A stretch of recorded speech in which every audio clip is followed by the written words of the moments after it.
craving and turn in for the night at a Wendy's drive-thru. Hours may vary at participating U.S. Wendy's. This is the KBLA Sports Minute with Ray Richardson.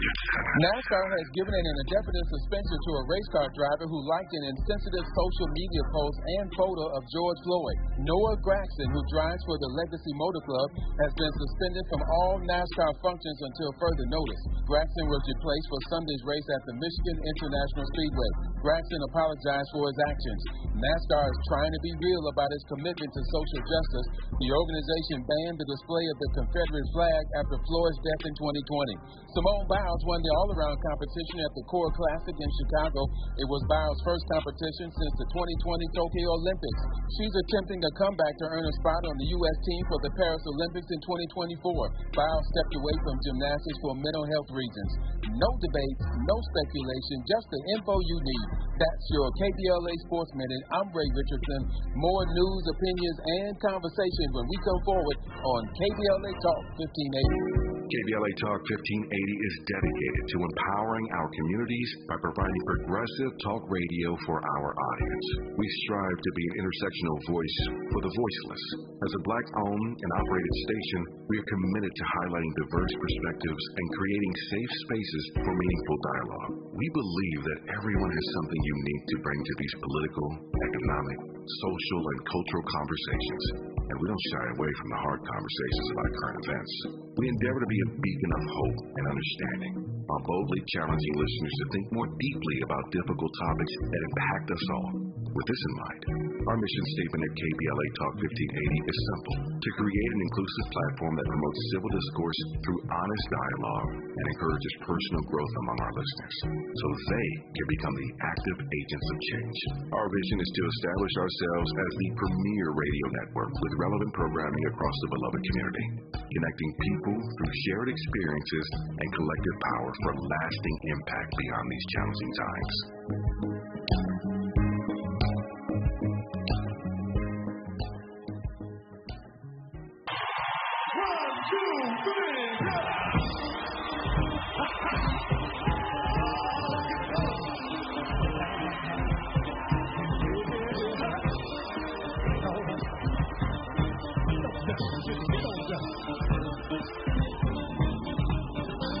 I'm gonna try to keep it coming.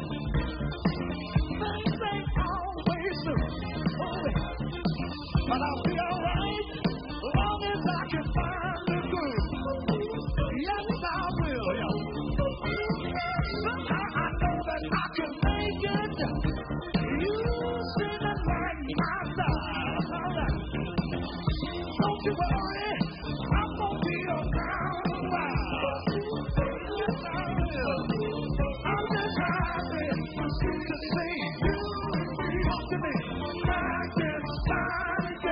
Live from historic Leimert Park in Los Angeles, California, I'm Tavis Smiley, and I'm so glad to see you and me back in stride again. Before we get started with today's show, let me invite you to follow me on Facebook and Instagram at The Real Tavis Smiley and get updates on X, formerly Twitter. To catch up on previous shows, you can always visit thetavisSmileyShow.com. That's thetavisSmileyShow.com or wherever you get your podcast, and listen to the Tavis Smiley podcast at your leisure. A great show on tap for you today. Before we get into the rundown for today's show, a word about a tribute that we want to offer today to the late, great Charles Ogletree. He mentored a new generation of black lawyers that included President Obama and Michelle Obama at Harvard. And I can't imagine my life without the grand contributions of one Charles Ogletree. For those of us who knew him, we called him Tree. And as you probably heard, he passed away on Friday at the age of 70. He was diagnosed with early onset Alzheimer's in 2015 and publicly announced his condition a year later. He was born here in California, and he rose from poverty to become one of the most celebrated and renowned lawyers in the country. At Harvard, as I mentioned, he mentored a new generation of black lawyers, including Barack and Michelle Obama. Years later, in his run for the White House, Obama would rely heavily on his law professor, calling Tree frequently from the campaign trail for advice. Interestingly, though, Obama and I were friends When he thought I was being too tough on him, he would sometimes sick our mutual friend Tree on me. Tree had known both of us longer than we had known each other. Outside of his Harvard classroom, Professor Ogletree defended clients from Tupac Shakur to survivors of the Tulsa Race Massacre. He represented Anita Hill during her testimony to the Senate Judiciary Committee during the confirmation hearings for Clarence Thomas. But he also represented the poor, the disinherited, and the dispossessed, those whose lives also matter, even though their surnames and their stories are not recorded in America's history books. For all his clients, and certainly for African Americans, he believed staunchly in fundamental fairness, due process, and the presumption of innocence. His deep and abiding love for black folk led him to start Saturday School, a program aimed at black students who need support and a little love trying to navigate the white world at Harvard. He founded the Criminal Justice Institute, which gave Harvard law students a chance to work on cases of public and indigent defense, and he established the Charles Hamilton Houston Institute for Race and Justice at Harvard Law, named for the school's first black graduate. Quite a legacy at Harvard Law School. When I started the State of the Black Union Symposium almost 25 years ago now, I chose to moderate the morning session myself live on C-SPAN from the site of our very first gathering here in Los Angeles at Boulevard Auditorium on the USC campus. I called Tree and asked him to moderate the afternoon panel. He accepted, and this annual assemblage of America's best and brightest minds took off. When we come forward, I want you to hear Professor Charles Ogletree in his own words at two different State of the Black Union convenings, one early on and another almost a decade later as we celebrated the 10th anniversary of this historic conclave. Our tribute to Charles Ogletree will commence in just a moment after I tell you the rundown for today. In our second hour, we are going to be, well, as a matter of fact, let's do it this way. Let me just get this tribute to Charles Ogletree started, and when we come forward, I'll tell you more about the rest of today's show. We will commence in a moment with our tribute to the late, great Charles Ogletree of the Harvard Law School. More of Tavis Smiley when we come forward. What does access mean? Access means owning a home. Access means growing my business. Access means building generational wealth. No matter your goals, U.S. Bank Access Commitment Programs and Initiatives provide the tools and resources to help you reach them. Access your financial goals at usbank.com/access. Member FDIC, Equal Housing Lender. Hey, life doesn't stop when cancer starts. After diagnosis, treatment is vital. But for some, just getting there, to appointments, chemo, or radiation, is a major challenge. You can change that. Volunteer to give rides with the American Cancer Society Road to Recovery program. Driving for a few hours of your day can make a life-saving difference for someone with cancer. Visit cancer.org/drive to learn more.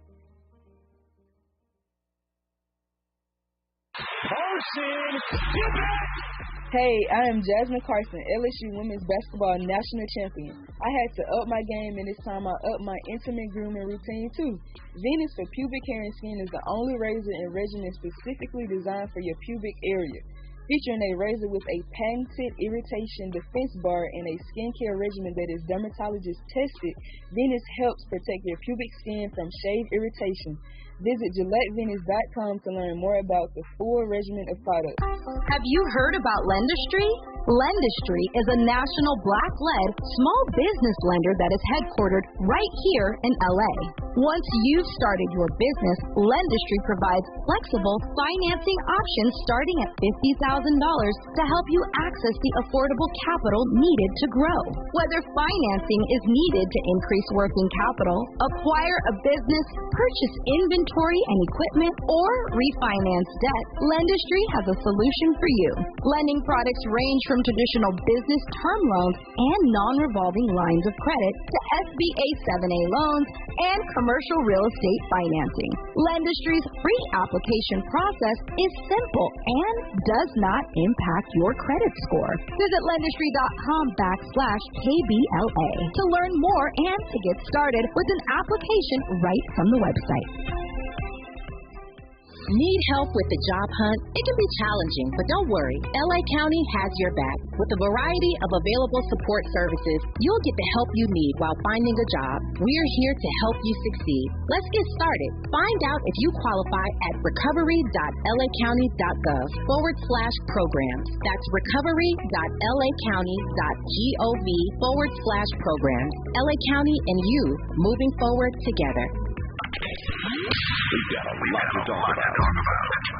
Hi, I'm Zoe Williams, a.k.a. the Voice of Reason, encouraging you to join me weekdays from 7 to 9 p.m. for the world's most intriguing relationship radio roundtable. Every night, I facilitate and encourage our loyal listeners to participate in the most engaging relationship discussions you'll hear anywhere. So make it a point to rendezvous with me, Zoe Williams, the Voice of Reason, Monday through Friday, 7 to 9 p.m. Pacific Standard Time. Trust me, your relationships will never be the same. The VOR is on fire tonight. Unapologetically progressive. KBLA Talk 1580. We've got your black. Let's get back to more Tavis Smiley right now. I'm Tavis Smiley. Glad to have you tuned in to this program today. We continue now, actually commence now, our tribute to the famed Harvard Law professor Charles Ogletree, who passed away on Friday in Maryland at the age of 70. The first clip I want to play for you today is one from one of our earliest State of the Black Union annual gatherings back in 2001, when Charles Ogletree served as moderator for one of the panels. With the help of the U.S. Supreme Court, George Bush, just taking you back here, with the help of the U.S. Supreme Court, George Bush had just stolen the election from Al Gore, and I can't even lie, I'm still mad at Al Gore for not fighting the right fights in that Florida recount, but don't get me started on that. Anyway, in 2001, at our annual gathering of the State of the Black Union, we were wrestling with this question, this Kingian question: where do we go from here? Take a listen. In the words of Al Gore, it's time for Tom and me to go. Before we go, we cannot leave the stage without introducing the man who will steer this ship for the next 3 hours. We are delighted to have with us one of the greatest attorneys in this country. He's a professor at the Harvard Law School. He's Charles Ogletree. Charles Ogletree holds a J.D. from the Harvard Law School, where he is now the Jesse Klenko Professor of Law, a prominent legal theorist. He is highly regarded for his reputation for analyzing complex issues of the law. This year, Professor Ogletree was selected by the National Law Journal as one of the 100 most influential lawyers in America, not black lawyers, one of the 100 most influential lawyers, period, in America, and was awarded honorary doctorates of law from Tougaloo College, North Carolina Central University, and the New England School of Law. Ogletree has appeared on PBS, Nightline, This Week with David Brinkley, Today, Good Morning America, Larry King, Live, Meet the Press, BET Tonight with Tavis Smiley, weeknights at 11:30 on Black Entertainment Television. Charles Ogletree is presently counsel for the Washington, D.C. firm of Jordan Keys, Jessamy and Botts. In 1991, Professor Ogletree served as the legal counsel to Professor Anita Hill during the Senate confirmation hearings for Justice Clarence Thomas. We give you now the afternoon panel with these august black thought leaders and opinion makers under the stewardship of the great Charles Ogletree. All right.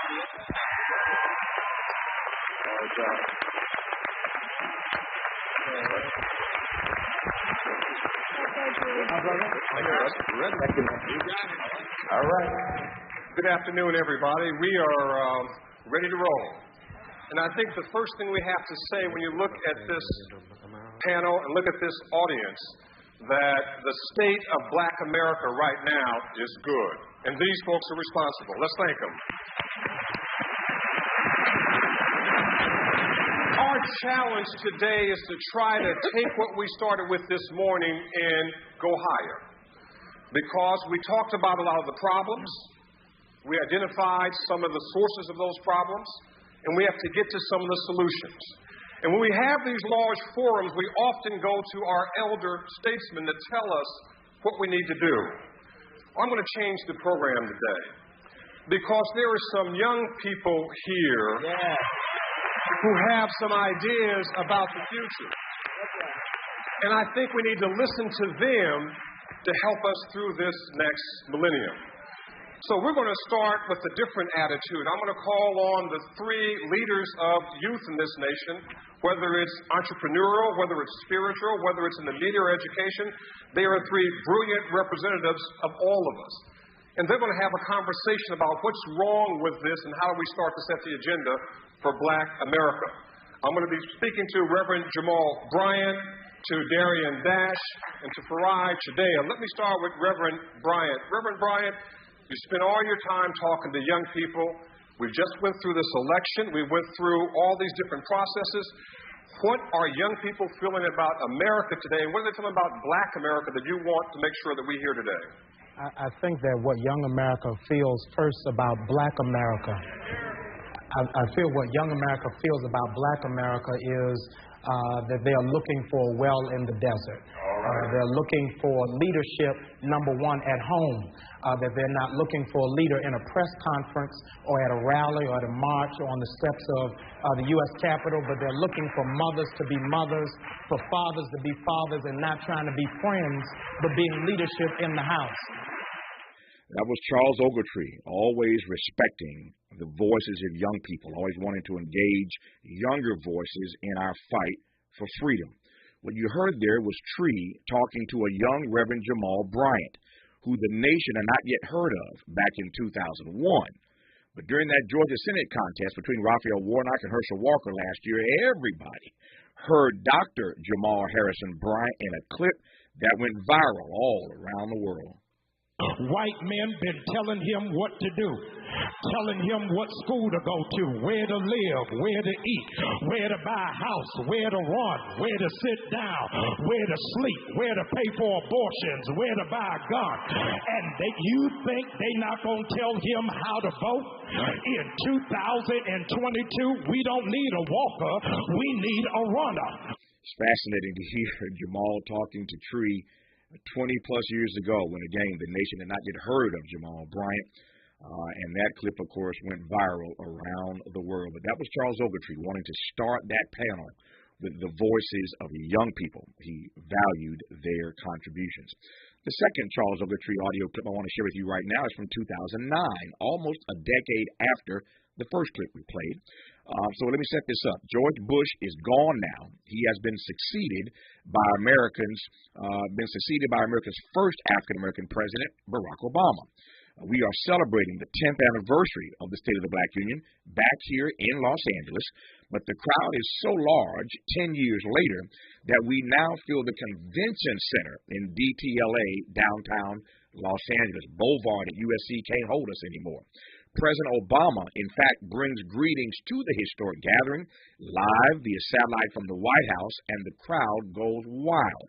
It is his very first appearance as president before a national black audience of this magnitude. And on this day, President Obama's former Harvard law professor, whose wise counsel he relied on running for the White House and winning the White House, his law professor is not a moderator today, but he's here in Los Angeles as a panelist. Noted attorney Raymond Brown is the moderator for this particular conversation, and I want you to take a listen to this exchange between Raymond Brown and Charles Ogletree.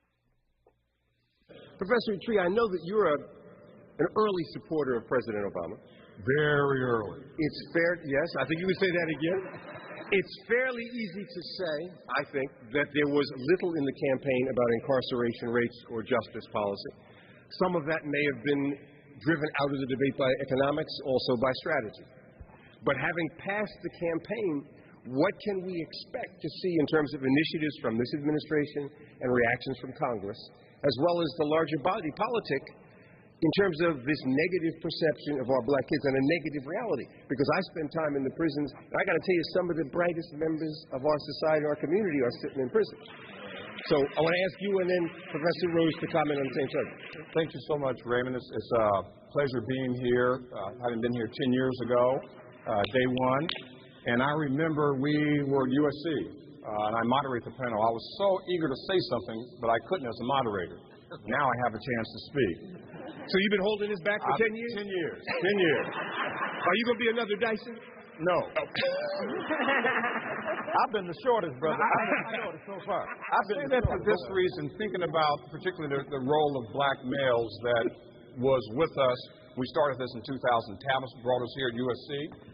And there was this sense, as the subtitle says, making America as good as its promise. We left there thinking in 2000 we're going to have a president that's going to be making America better.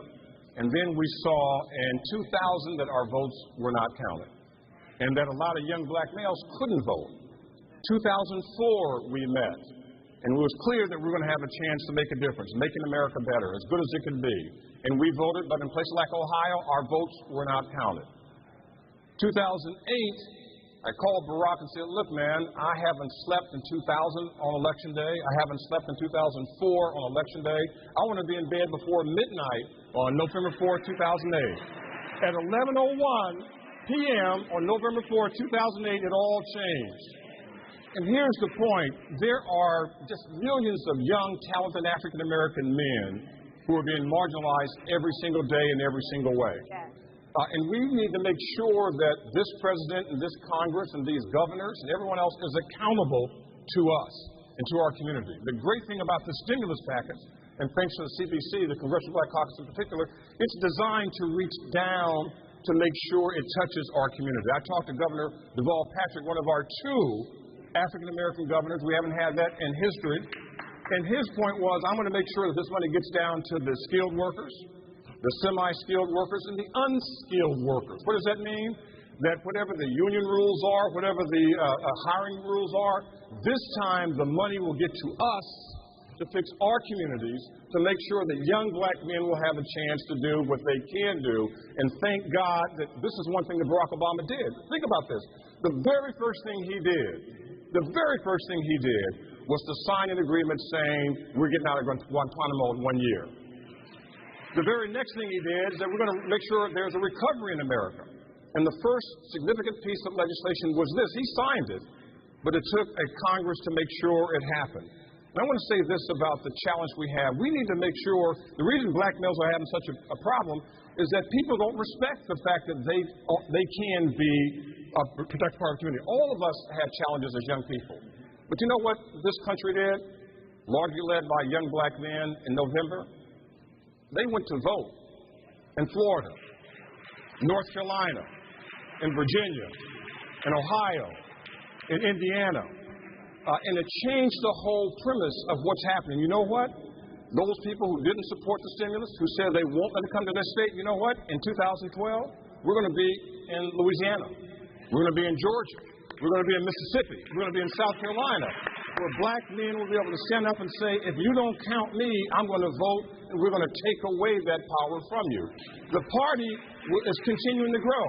Let me just say something about this wonderful book when you talk about black males. There's a lot of people talking here about the black community. Read this book. Don't take it home today and put it on the shelf. Read it. The stories are here. And look at this graphic. Tavis didn't say much about it, but look at it. It's Barack Obama looking out at us, and it's us looking in at all the people around the country who are responsible for making sure that our voices are heard. And you know what? If you don't see your representative on here, find out who he or she is and tell them, I'm coming your way. Because I want to make sure that you understand that just like on November 4th, we brought somebody new into the White House, we're going to bring somebody like Artur Davis, a congressman from Alabama. The brother's running for governor in 2010. At the same time, Terry Sewell, one of his students, is running for Congress. We've got to say, those are people who are concerned about young black men. Let's make sure we do it. And next time we leave here, before we leave here, let's shake a hand of a young black brother and say, you know what Barack Obama did in 2008, but your time's coming in 2028. It can happen.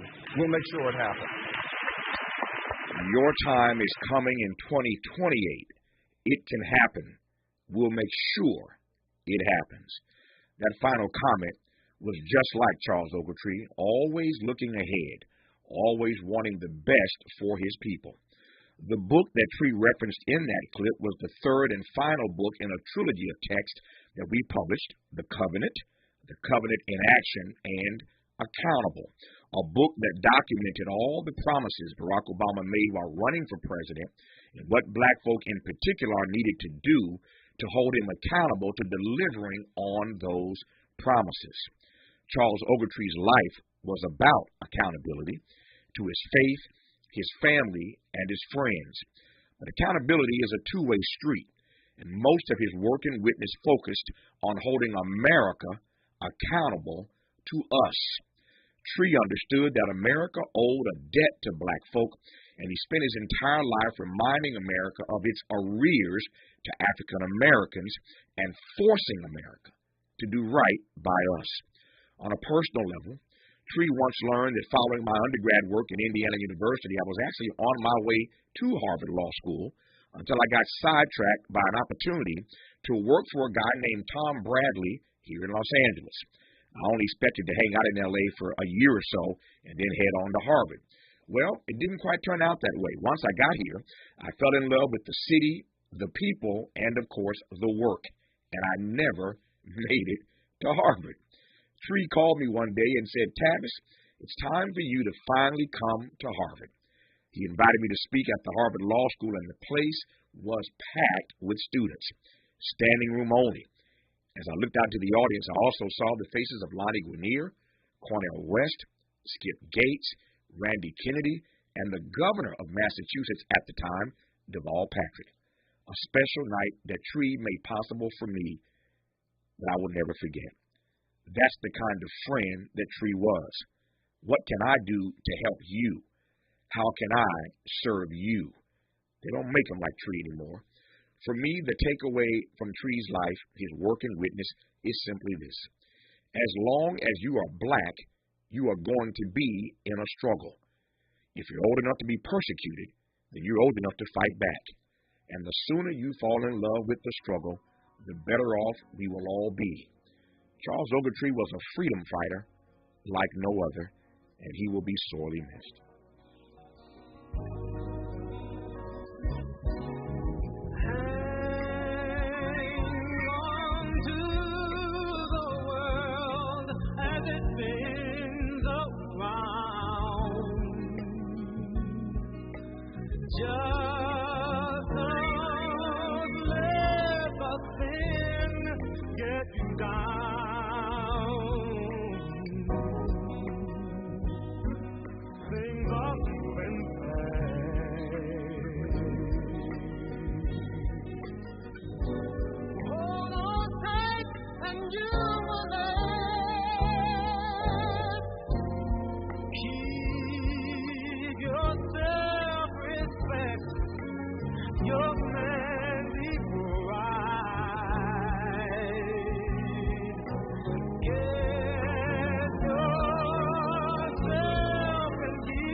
You're listening to Tavis Smiley, ranked number 45 on the Heavy 100 list of the 100 most important radio talk show hosts in America.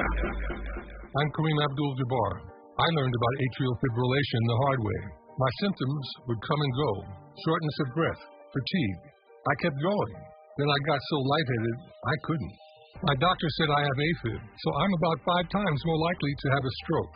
Other symptoms, irregular heartbeat, heart racing, chest pain can come and go, but the risk of stroke stays. If you have symptoms, tell a doctor. Visit NoTimeToWait.com. Sponsored by Bristol-Myers Squibb and Pfizer. Parents, we know we can't protect our kids from everything. Eventually, they're going to bump their heads or scrape their knees. But we can protect them from 6 types of cancer. HPV, or human papillomavirus, is a common preventable virus that can cause cancer later in life. The HPV vaccine prevents human papillomavirus and all the cancers it can cause. The American Cancer Society recommends getting your sons and daughters the HPV vaccine starting at age 9 to protect them later in life.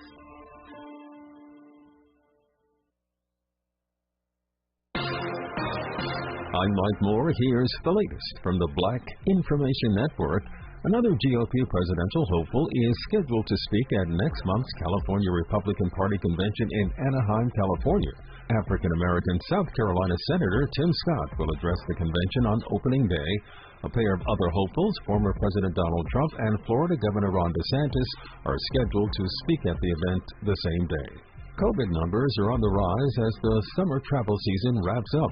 Baylor infectious disease expert Dr. Peter Hotez says this is a nationwide trend. The good news was a few weeks ago we were about the lowest we've been in the United States, but now it looks as though the cases are going up. While it's unclear what's leading to the surge, a new paper suggests that nose picking may be a part of it. And that's the latest. I'm Mike Moore from your 24/7 news source, the Black Information Network and BINnews.com.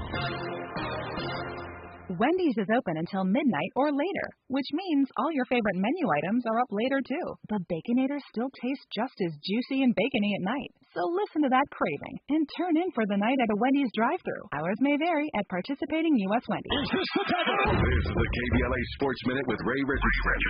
NASCAR has given an indefinite suspension to a race car driver who liked an insensitive social media post and photo of George Floyd. Noah Gragson, who drives for the Legacy Motor Club, has been suspended from all NASCAR functions until further notice. Gragson was replaced for Sunday's race at the Michigan International Speedway. Gragson apologized for his actions. NASCAR is trying to be real about its commitment to social justice. The organization banned the display of the Confederate flag after Floyd's death in 2020. Simone Biles won the all-around competition at the Core Classic in Chicago. It was Biles' first competition since the 2020 Tokyo Olympics. She's attempting a comeback to earn a spot on the U.S. team for the Paris Olympics in 2024. Biles stepped away from gymnastics for mental health reasons. No debates, no speculation, just the info you need. That's your KBLA Sports Minute. I'm Ray Richardson. More news, opinions, and conversation when we come forward on KBLA Talk 1580.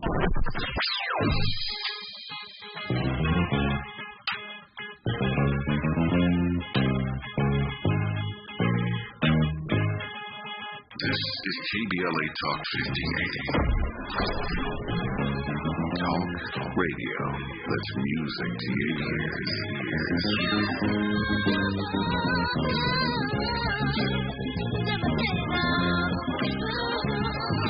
We're unapologetically progressive. KBLA Talk 1580. Hi, I'm Kyle at Blindster.com. At Blindster, we offer over 50 different custom window treatments, including faux wood blinds and shutters, all at prices less than retail. Plus, we'll send you free samples before you buy. Don't hire an expensive pro. Do it yourself and save big at Blindster.com. Extreme heat increases your risk of heat illness and death. Warning signs of heat exhaustion include muscle cramps, headache, and nausea. Signs of heat stroke include a fever of 103 or higher, confusion, and loss of consciousness. Protect yourself by limiting time spent outdoors, staying hydrated, and staying cool in air-conditioned spaces. Learn how to stay safer from extreme heat at heatreadyca.com. Brought to you by the state of California. To boldly go where no man has gone before. Boldly taking talk radio where it has never gone before. New vistas, new voices, new views, new visions, new victories. We're KBLA Talk 1580, and we're taking public media black. Hey, Dad, how do airplanes fly? What's in this box? Is this tree good for climbing? How are babies made? What does this thing do?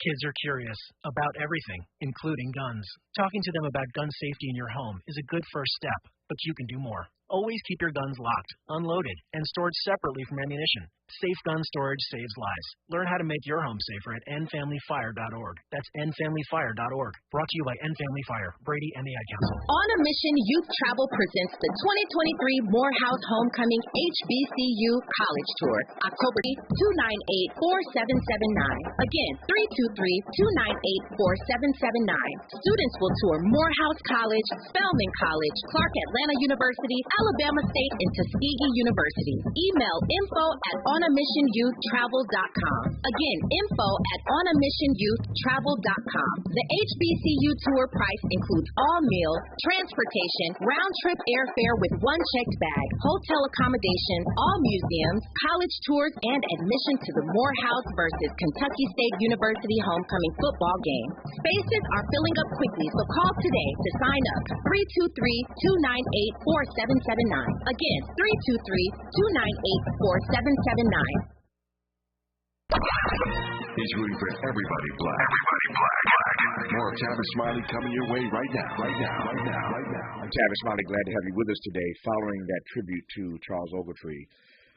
who will forever be remembered and beloved, I can now tell you about the rest of today's program. In our second hour, is there a right way to talk about black culture? Everybody wants to exploit black culture. But how can we rethink the complexities of the intersections of politics, speech, and art and reimagine a nuanced and new way of seeing and appreciating black culture? We'll try to make sense of all that in hour two with acclaimed University of Texas professor and author Dr. Roger Reeves. In our third hour, the powerful narrative, the powerful historical narrative, I should say, around Clinton High School, the first school in the former Confederacy to undergo court-ordered desegregation after the groundbreaking Brown v. Board ruling. It's a fascinating tale of courage, resilience, and transformation. We'll talk about it with Dr. Rachel Louise Martin in hour three. Right now, though, a conversation about the following. The Small Business Administration, the SBA, is making it easier for entrepreneurs to get loans to start and grow their businesses. They have changed their loan requirements, and we want to make sure you know what they are and how to take advantage of them. As we unpack right now the new rules with the CEO of Lendistry, Everett Sands. Everett, how are you, sir? I'm doing well. How you doing, Tom? I'm doing well, man. If I complained, I'd be an ingrate. We just spent a half hour in tribute to Charles Ogletree, my dear friend.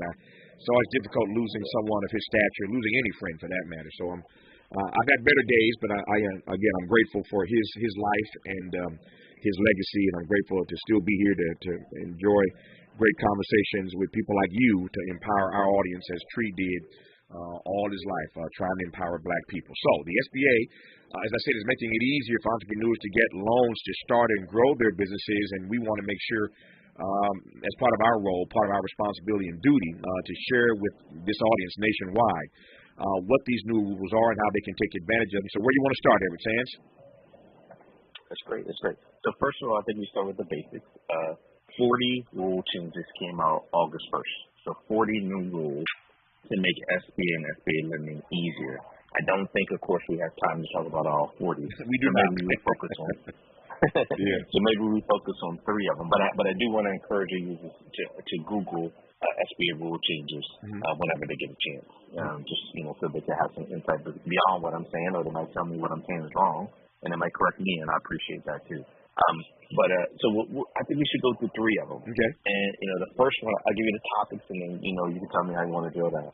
The first one is they're changing the equity injection requirement. Now, what this means is that when our users, or when your users go and they want to buy another business, because, sometimes I know what you're thinking sometimes, you're like, this guy comes on and he's talking in abstract about us investing in energy initiatives and clean energy and these other things.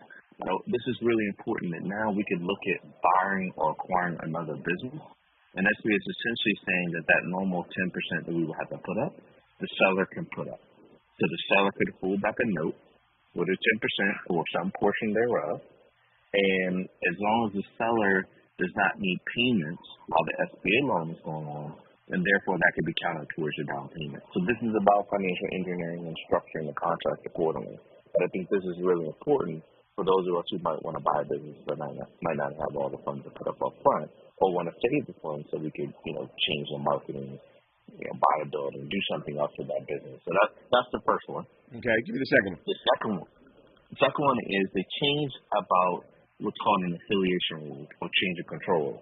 Now, no one knows what affiliation is, even me who's been, doing this for 2 decades. But at the end of the day, what this really means is that if someone owns less than 50%, then the SBA is going to let the loan go as per usual, which means as if there was not another owner. That's really important because typically we will have investors or we'll have equity owners in our business who maybe own 10% or 15%, and you have to turn around to them and say, well, I want to get this SBA loan, and I need you to be on the loan paperwork too. That's now going away. Now, if you need them because of other reasons, that's a whole different story. But just based on this one particular rule, that's now going away, and I think that's really, really important. Mm-hmm. And number three. The third one, number three, under $500,000, we can now use scoring models. So what that means is that now we can do automated underwriting for loans less than $500,000. Now, this rule came out August 1st. It's going to take a little while to implement. For example, a company like Lendistry, we already do stuff like this for Amazon. We built Amazon Community Lending. It's an automated scoring model. We've been doing that for a year and a half. We've done almost $90 million in just that program alone. Now we can bring what we're doing in Amazon into kind of the non-Amazon world, and we can use some similar scoring models. We also can help our Amazon customers who we don't collect tax returns on. Now they have an opportunity to get SBA loans. So this is really, really important, because if you take a company like Lendistry, where we are fintech, and we do have the ability to leverage all the data to make an ability to repay decisions, we now have the ability to do SBA loans up to $500,000 without having to collect all that paperwork, which obviously has been something that has hindered us in our community. To the third point about the 500K. How do you read that as a threshold? I'm happy to hear that for under $500,000, you all can do this without having to go through jump all the additional hurdles that you used to have to jump through to get SBA to sign off on this. So I'm glad to hear that. But how do you read 500K as the threshold specifically for African Americans wanting to get into business? Well, I think, quite frankly, just across the board, the majority of SBA loans have been less than $500,000. Mm-hmm. I'm not talking volume. I'm talking purely units, right? So that's our community. That's every community. And what this now means is we're going to have different places we can go, and we're going to have access to be able to go and get obviously up to $500,000 in capital without that heavy intense paperwork. But I think the answer to your question is this is needed in our communities more than we ever thought. And quite frankly, the data shows that for the last 23 years, 20 of those years, automated underwriting has outperformed manual underwriting. So we've been talking about this for a long time. We're finally actually getting to leverage it now and then put it inside of our community. Yeah. At this point in the process, and by this point in the process, I mean as we head toward the presidential election season, I could chalk anything that the Biden administration does up to politics, and I ain't mad at them in this instance. They're making it easier for black folk and others to take out small business loans, and you can't beat those interest rates to be sure. So I ain't mad at them for doing it. I could chalk it up to politics, and yet I'm wondering whether or not there's something else that I'm missing that's happening in the country right now vis-a-vis small businesses that kind of forced the Biden administration to rethink these rules. My question is, why do you think, and again, I'm glad about it, but why do you think these new rules are coming into play now? Well, I mean, I think if you take, most of these rules have been worked on the last 5 to 10 years. So you're absolutely right, long time overdue. In terms of why now, I think sometimes it takes an administrator and a leadership team that makes a decision that they're going to move forward.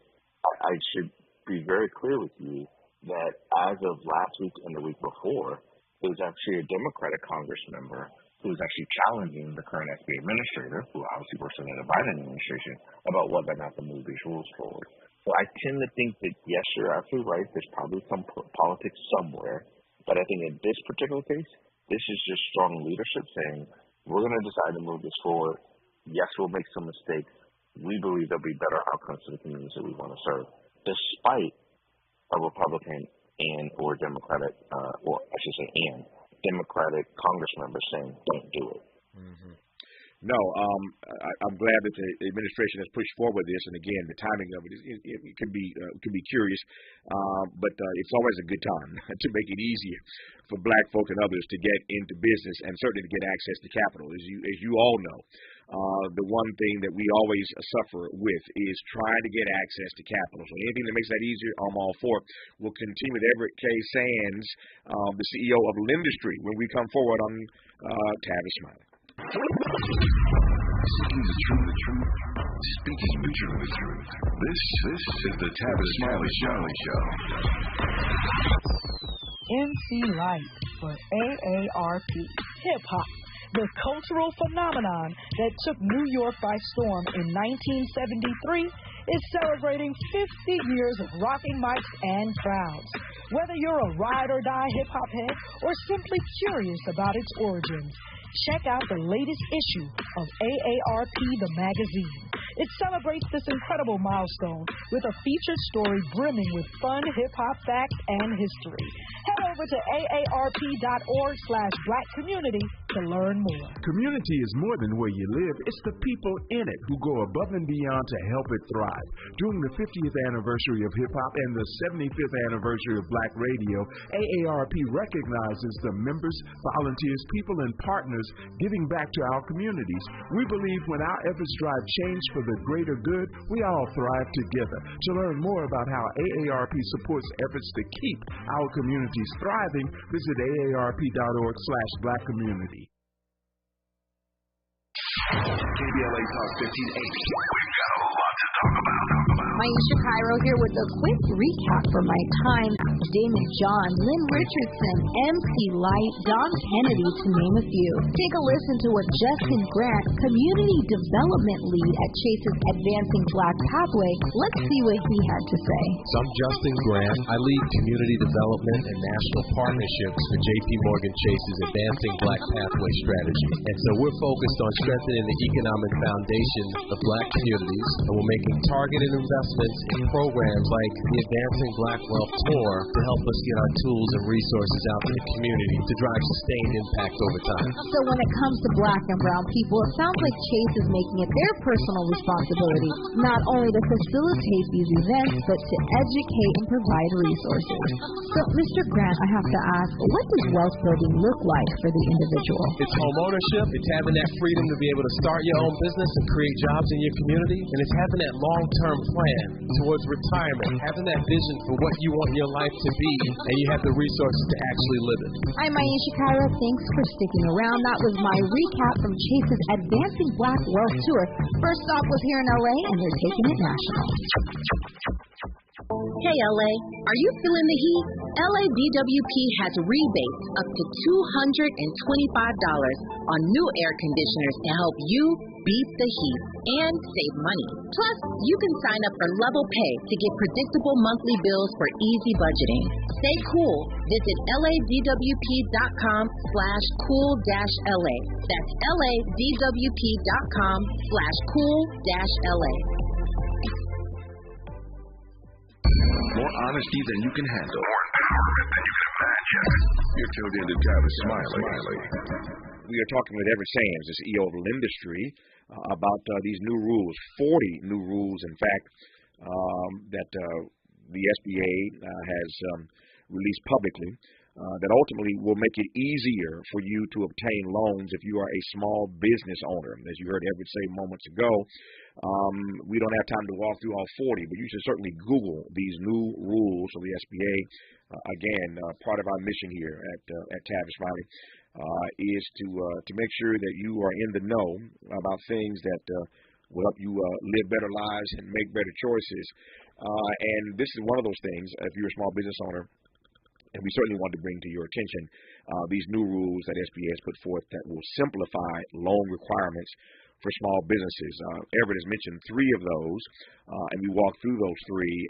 I want to ask now, Everett, whether or not it is your position, given your leadership at Lindustry, that part of what has held so many of us back, those of us who own small businesses, is in fact the red tape, all the paperwork, all the stuff we have to go through. I'm thinking now, particularly, I'm here in LA, as you know, and Metro is the rail system that we've been building here in LA. We have our own sort of New York subway system, right? It's called Metro. We're building this Metro system here in Los Angeles, where this radio show is flagship.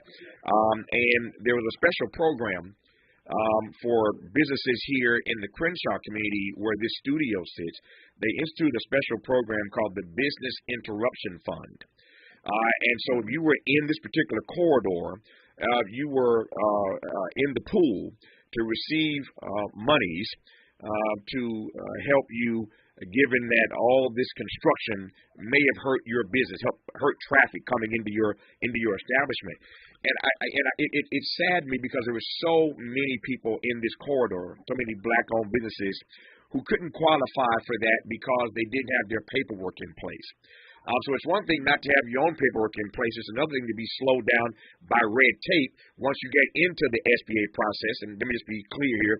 As a small business owner, I've been through the SBA process at an earlier point in my career, and it's a lot to go through. That's a long way of asking whether or not you think part of what trips us up in getting access to capital is simply navigating the paper trail. Yeah, there's no doubt about it. I mean, historically, paper trail has been a challenge for us, and I think it's somewhat circular, right? Part of the reason why we have the challenge with paperwork is because we don't have the administrative team or the operations team to do the paperwork for us, because typically the leader of the company is good at something else, sales, marketing, obviously in your case, communication and sales.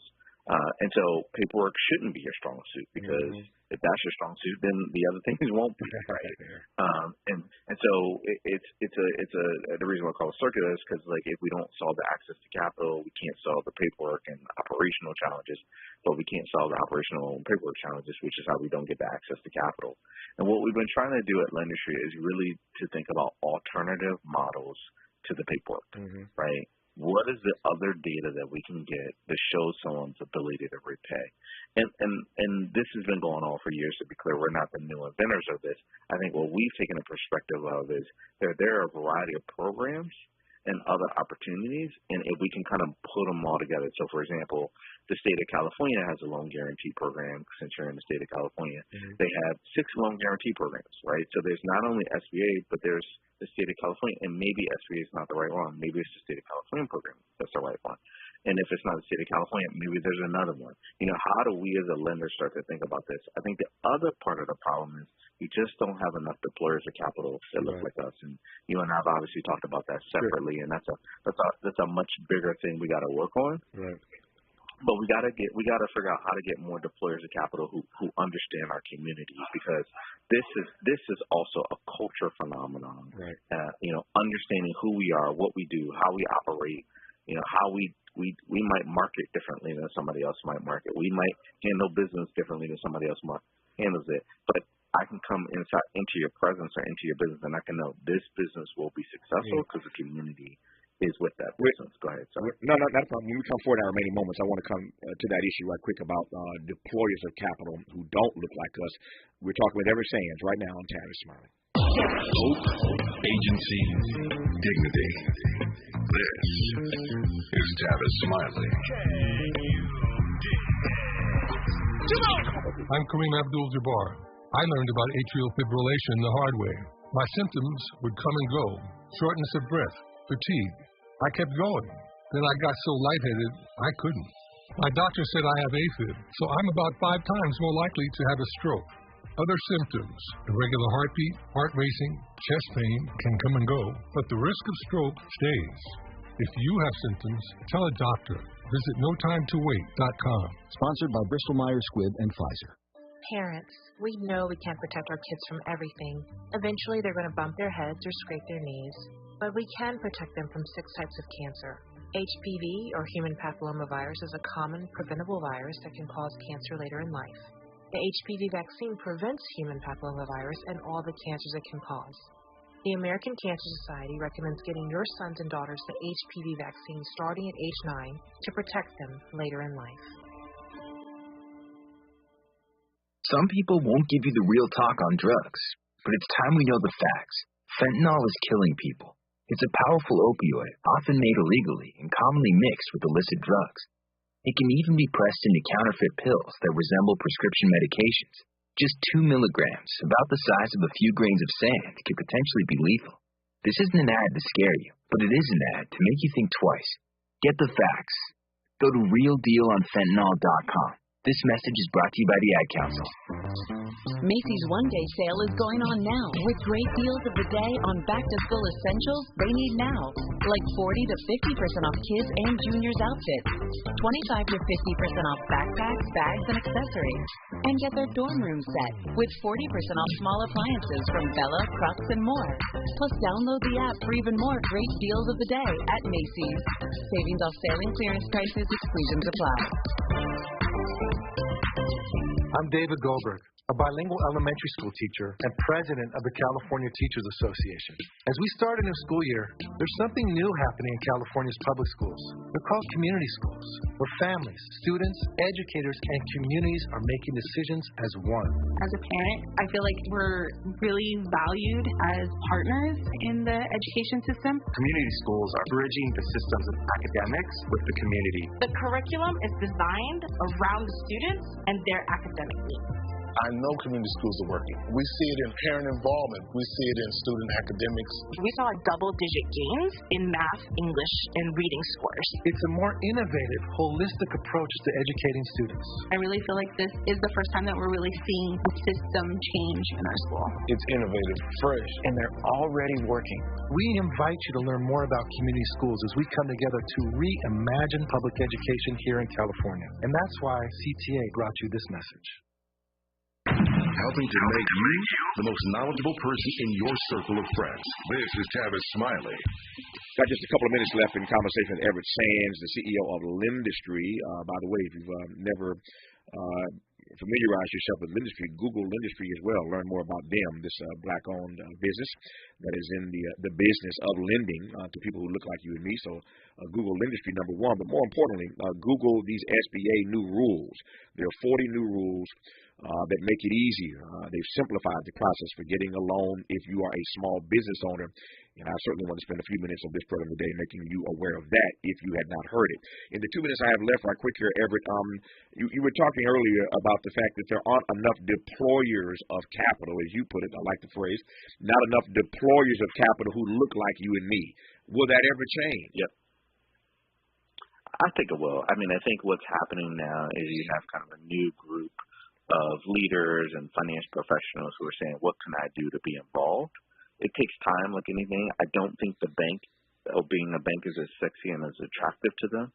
They will have to partner the banks, but they're more into fintech, right? They're more into technology and things like that. And so I think, again, that's why rules like this for sub $500,000 loans. And to be clear, this new program, the one that I'm talking about with sub $500,000 is called SBA Small Dollar Loan. Mm-hmm. So I want to make sure when the audience calls their lender, they should say, are you participating in it? And if not, if they say no, say when. So, for example, it's going to take us about 60 days to implement these rules.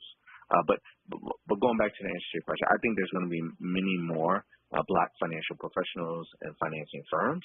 Again, to be determined on whether or not they're banks. Mm-hmm. But there's definitely a considerable amount of interest in impact investing and in solving the access to capital challenges within our communities. Yep. And finally, it is your hope and my hope and our assumption that these new rules will spur the African American community, certainly those of us who are small business owners, to get the access to capital that we need. But this, I like this $500,000 threshold. Again, most loans and SBA don't go above that anyway. And if they're making it easier to get that and cutting down on the paperwork and allowing you to do it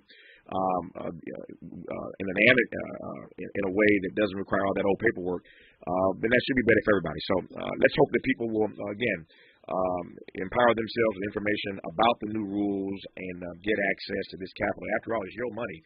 It's all being funded by taxpayer money anyway. So you might get back some of the money that you're paying into the government's coffers. I digress on that point. Everett Sands is the CEO of Lindustry, and please always to be in dialogue with him. Everett, we'll do it again soon. All the best to you, sir. Yes, same to you. Talk soon. Thank you. Hour 2 of Tavis Smiley when we come forward. KBLA 1580 Santa Monica. I'm Mike Moore. Here's the latest from the Black Information Network. Another GOP presidential hopeful is scheduled to speak at next month's California Republican Party convention in Anaheim, California. African-American South Carolina Senator Tim Scott will address the convention on opening day. A pair of other hopefuls, former President